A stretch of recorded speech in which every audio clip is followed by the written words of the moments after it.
Después de todas las complicaciones y follones que hemos visto a propósito de los programas concurrentes encadenados y demás, la verdad es que los programas de duración son una idea sencilla, como el mecanismo de un botijo.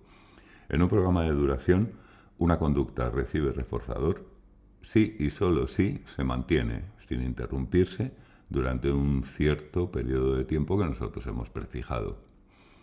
Es decir, si el organismo mantiene la conducta sin cambiar, sin interrumpir, sin hacer otra cosa durante un tiempo, recibe reforzador.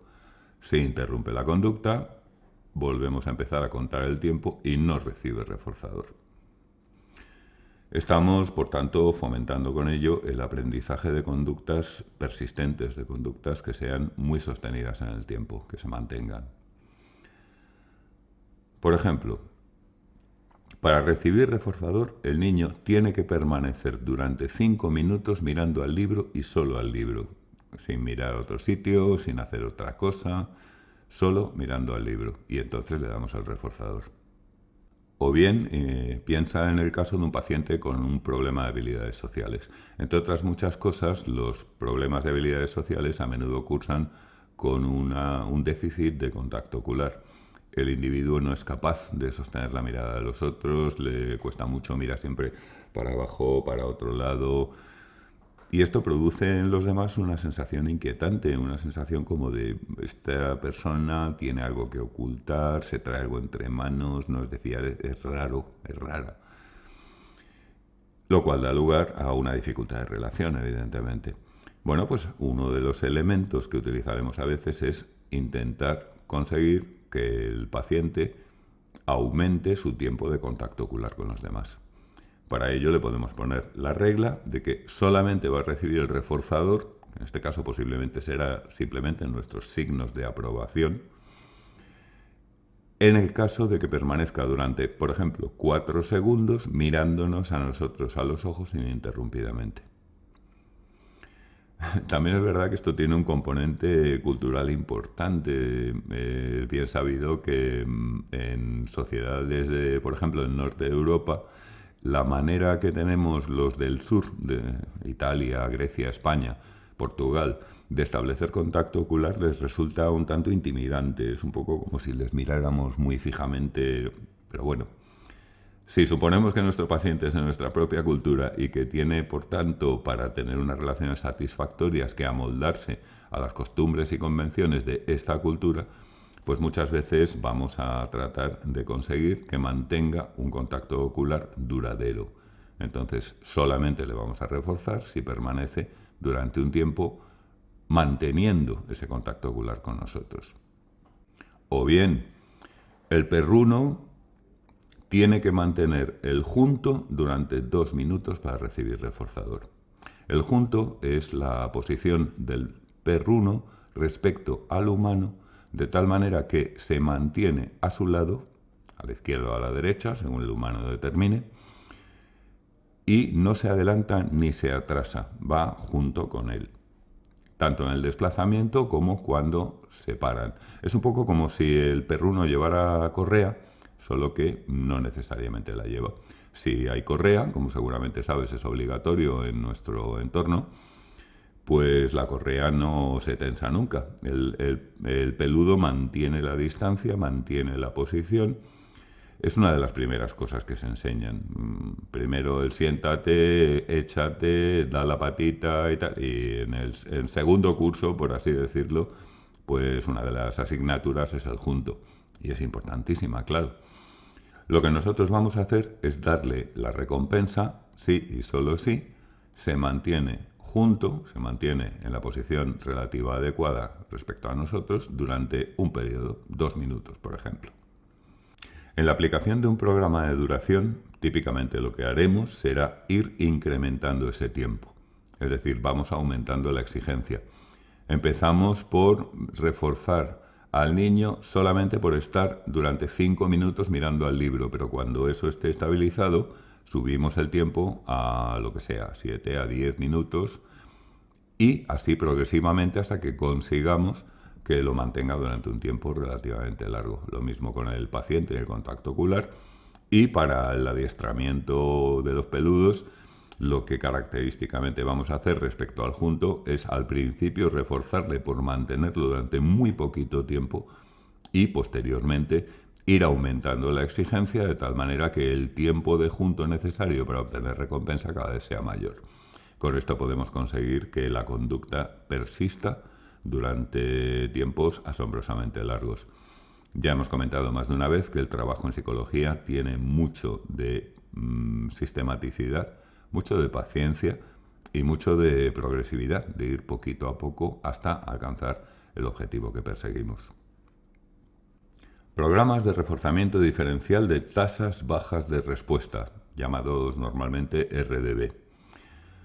Una respuesta da lugar a un reforzador si y solo si no se ha producido otra respuesta en un cierto periodo anterior a ella. Es decir, si antes de esa respuesta ha habido un periodo vacío de otras respuestas. Como es evidente, lo que estamos fomentando con ellos es el espaciamiento de las respuestas. Mediante los programas RDB conseguimos tasas de respuesta tan bajas como queramos, bajísimas, si ese es el objetivo. Vamos con su mecánica. ¿Cómo funciona un programa RDB? Puede ser ilustrativo a estos efectos compararlo con un programa de intervalos. Seguramente recuerdas que ya comentamos en un vídeo anterior que los programas de intervalos tienden a dar tasas de respuesta relativamente bajas, moderadas o bajas, o muy bajas incluso. Tanto más bajas cuanto más largo sea el intervalo. Entonces, ¿en qué se diferencia esto de un RDB? Los programas RDB son mucho más drásticos que los de intervalo, tanto en cuanto a su mecánica como en cuanto a sus resultados, en la reducción de la tasa de respuesta, en la consecución de conductas con una tasa de respuesta muy baja. Vamos a comparar la mecánica de ambos a fin de ver esta diferencia detalladamente. Recordamos primero cómo procederemos para aplicar un programa de intervalo. Vamos a tomar como ejemplo un programa de intervalo fijo 10.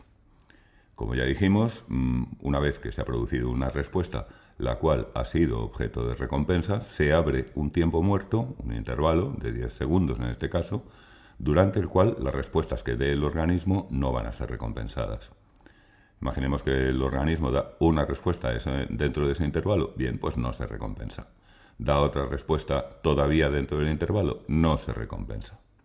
Una vez que transcurren esos 10 segundos desde la última recompensa administrada, la primera respuesta que dé el organismo sí será objeto de una nueva recompensa. Todo esto ya lo habíamos visto.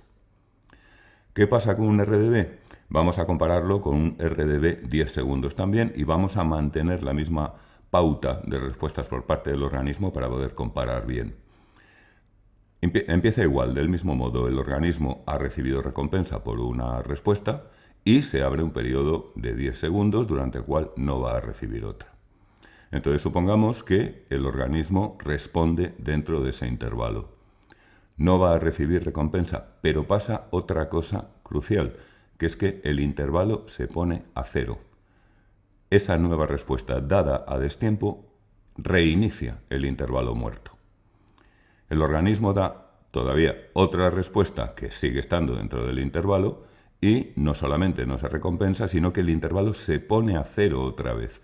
Cada vez que el organismo responde dentro del intervalo, el intervalo se reinicia, se vuelve a aplicar entero.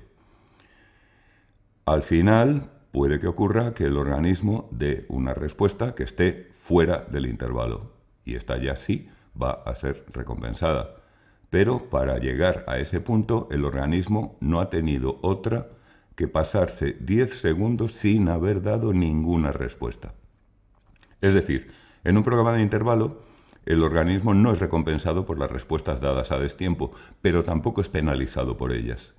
En cambio, en un programa RDB, el organismo, cada vez que responde dentro del intervalo, no solamente no es reforzado, sino que recibe una penalización, que es que el intervalo se vuelve a iniciar desde el principio y así, mientras no rebaje drásticamente su tasa de respuesta, puede pasarse muchísimo tiempo respondiendo y sin recibir ninguna recompensa.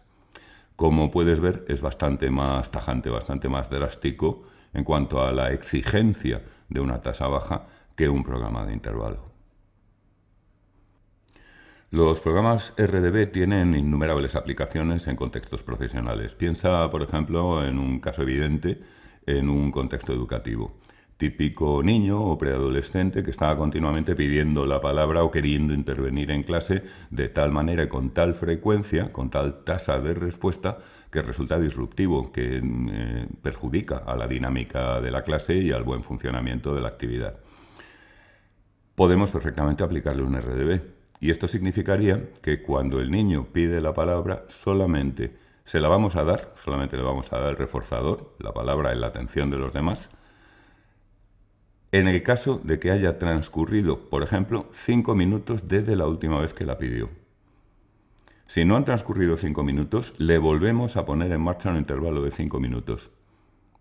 Y solamente le daremos la palabra cuando uno de esos intervalos de 5 minutos sin respuesta se haya completado. Aquí lo dejamos por hoy. Si este vídeo te ha resultado de utilidad, pues no seas cutre y ponme un like. Y si te parece que podría serle útil a otra gente que esté estudiando psicología, pues compártelo. Así a lo mejor, pues oye, viraliza y lo puedo monetizar y puedo hacer lo que siempre he deseado, que es montarme un centro de buceo de lujo en las Maldivas. Y en fin, bromitas aparte, el próximo día hablamos de ya otras cosas. Ya hemos acabado nuestro pequeño periplo por los programas de refuerzo. Espero que haya resultado ilustrativo de por dónde van. Espero sobre todo que te sirvan para entender otros que a lo mejor por razones profesionales tienes que manejar en el futuro. Y eso es todo. Muchas gracias y hasta la próxima.